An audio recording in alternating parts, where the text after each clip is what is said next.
Hello friends, today we are going to solve another LeetCode problem, that is longest palindromic substring. Okay, so here we are given a string S, return the longest palindromic substring in S. So there are three methods to solve this. Okay, the first is brute force method, which will take big of n cube time. Okay,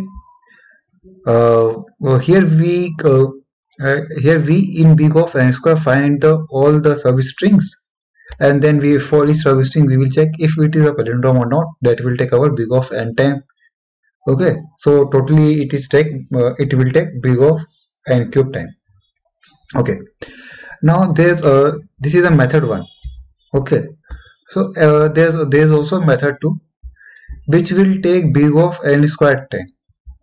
Okay, but the thing is that it will also take big of n square of space also. So in this method we are just using the dynamic programming. That's why we are having an extra space also. So how can we optimize these approaches? We are for this we are having another approach which will take big of n square of time complexity, and whose space complexity is just big of 1.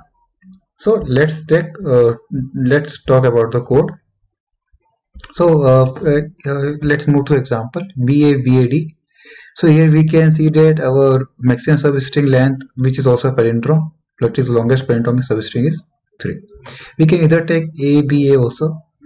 So here we are having CBBD. If we are having double B, this becomes our longest palindromic substring. Similarly, if we are having only one line substring, then it will be A. Here also it is A or C. We can take any of the both. Now, moving to the code part, let me explain you my approach first. Okay, so what we are going to do here is, for example, we are having a substring as a FIFA. So you can clearly see that it is a palindrome, because from I we can check it is F here, it is F here, it is A here, it is A here. So why not use this approach only?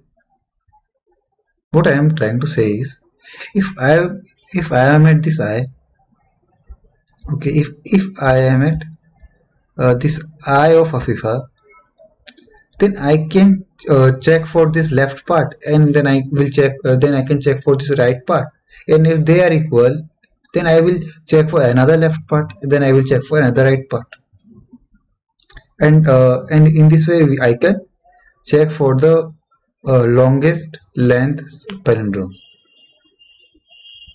So what we are going to do here is, let's take an example. So here is our substring.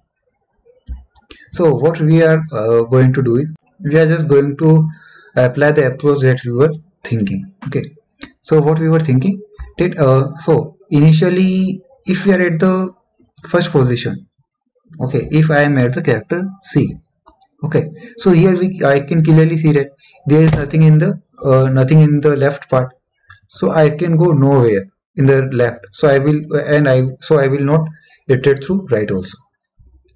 So here I have only have the substring that is palindrome, and the length is only 1. Okay, so if I am at the if I am at the character A, then I can go here. I can go here in the left. I can go here in the right. So if I am at this character A, I will check if this C is equal to this B or not.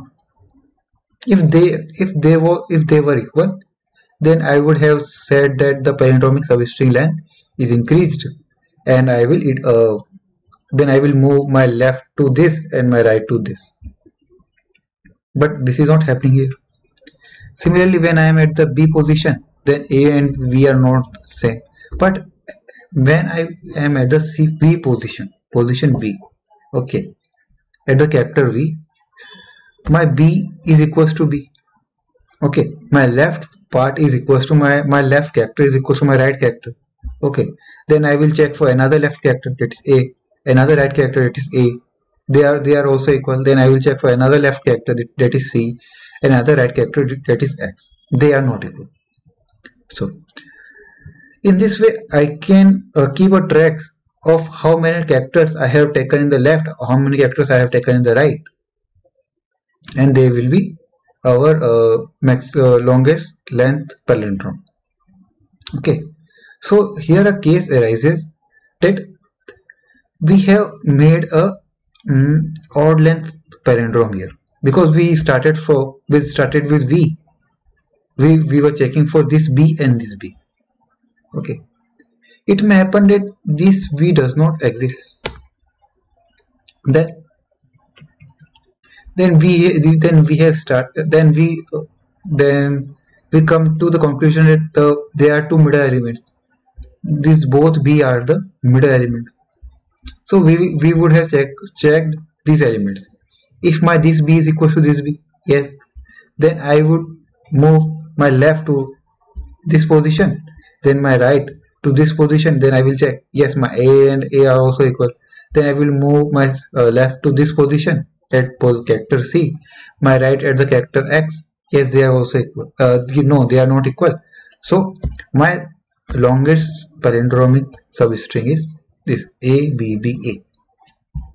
So let me explain you with the code part. So I have written my code in the C++. You can apply this logic in other languages also. So here what I am doing is, we are given this string longest palindrome string S. Okay, so if my string length is less than 1, that is my it may be the string length may be 0, then I will return null. Okay, I will return null string, that is null string. Now initially I have put my start is equals to 0 and is equals to 0. Now I will iterate through the string as I have said you earlier. Now it may happen that my my palindromic substring can be formed with the odd length. So I will expand. I will have path expand from middle as is a string I and I are the left and the right. Okay. So here also, and it may happen that it is a even palindromic substrate. So for this, I have tried here expand from middle S. S is for the substring I. I is a left value, and I plus 1 is a becomes a right value.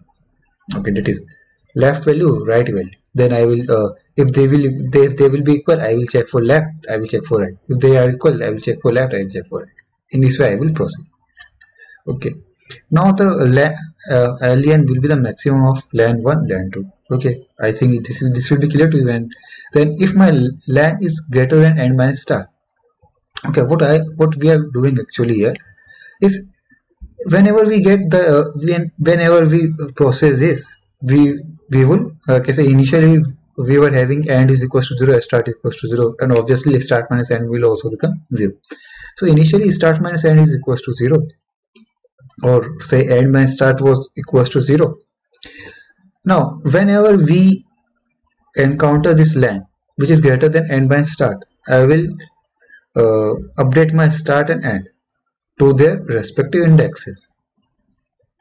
Okay, and then I will return the substring from the start, as this is my start index, and the length will be the end minus start plus 1. For example, my end is index 1, start is index 0. So then what will be my length? My length will be 2. That's why we have written plus 1 here. Now coming to this portion, int expand from middle string as int left int right. So if my s is null, that is null string, or if my left is greater than left becomes greater than right, then I will return 0. Okay, initially what we were doing, we were taking this left and we were taking this right. Okay, so here what we were doing, our left was always less than our right. So if it has become greater than our right, then we will return 0. Then we will now iterate. Then now we will move our left, now we will move our right, now we will move our left, we will move our right. So So while left is greater than 0, while right is less than s dot length, and while our s of left is equals to our s of right, we will decrement our left, will increment our right. So this is what we are doing here. So now, so what we will return, right minus left minus 1. Okay. For example, I was having left this, right this. If I have encountered, yes, these positions are equal. Okay, my left has become to this position if my right has become to this position. So if I I do right minus left, okay, then I have to subtract one more element to get the previous the previous left and right, the previous difference between the left and right. Okay, so I think this is clear to you now. Submitting this, then yes, this will get accepted. Yes, okay, this has get accepted. So thank you for watching my video.